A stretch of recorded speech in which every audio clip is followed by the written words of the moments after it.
안녕하십니까. 2023년 5월 16일 화요일입니다. 코페스 동반자 채널에서 오늘은 캐나다가 바라는 것, 타이게이급은 없고 도산 안청호급은 있다, 이런 주제로 말씀을 드리기로 하겠습니다. 얼마 전에 본 채널에서 캐나다가 잠수함 도입 사업을 추진하려고 한다, 이런 이야기를 한 적이 있었습니다. 그리고 그때 5월 초경에 캐나다 해군이 한국과 일본을 방문해서 시찰할 계획을 갖고 있다, 이런 발표를 했었는데 그것이 바로 어제 그제 오늘 이렇게 지금 진행이 되고 있다는 이야기를 듣고 제가 깜짝 놀란 겁니다. 통상적으로 그런 발표를 했다고 해도 준비를 하는 기간이 필요한데 지금 캐나다 해군이 서두르는 걸 보니까 굉장히 빨리 속전속결로 결정을 할 것 같은 생각이 듭니다. 캐나다 해군이 지금 바라고 있는 것은 캐나다 해군이 새로 도입하는 잠수함들 북극해에서 러시아 해군을 견제하는 데 목적이 있는 겁니다. 그런데 잘 아시는 것처럼 러시아 해군은 원자력 잠수함을 보유하고 있는 그런 해군인데 디젤 잠수함으로 원자력 잠수함을 커버를 할 수 있는 정도의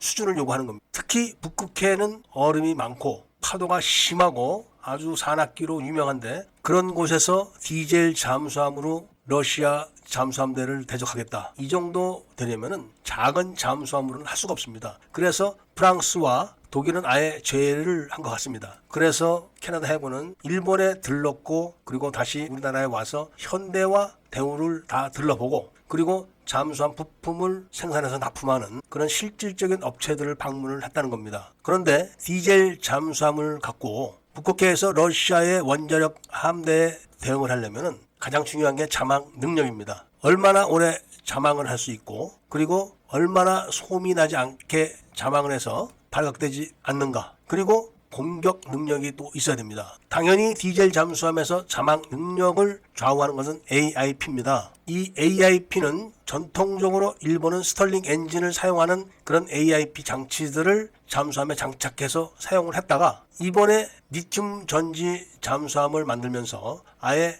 AIP를 다 제거를 했었습니다. 그러면서 타이게이급 잠수함을 만들 때는 스털링 엔진을 사용하는 AIP 장치가 아닌 리튬 전지를 극대화하는 새로운 AIP 장치를 개발을 해서 장착을 했다고 하는데 자세한 설명은 없습니다. 짧은 기간에 개발을 했으면 얼마나 했겠습니까? 그리고 그걸 검증을 해야 되는데 그 정도 시간이 아직은 안 되는 걸로 보여지는 겁니다. 그런데 한국의 AIP 장치는 바로 독일에서 개발했던 장치를 완전 국산화를 했던 겁니다. 그러니까 AIP 성능으로서는 세계 최고다, 이런 이야기가 사실로 확인됐었고 그 다음에는 아예 수소를 잠수함 내에서 생산을 해가지고 그걸로 연료 전지를 작동을 해가지고 AIP 장치를 운영을 하기 때문에 한 달 이상을 자망할 수 있다, 이런 이야기가 업계에서는 돌았었습니다. 그러니까 기존의 AIP 장치에서 수소를 외부에서 공급하는 게 아니라 잠수함 내에서 자체적으로 생산해서 즉석에서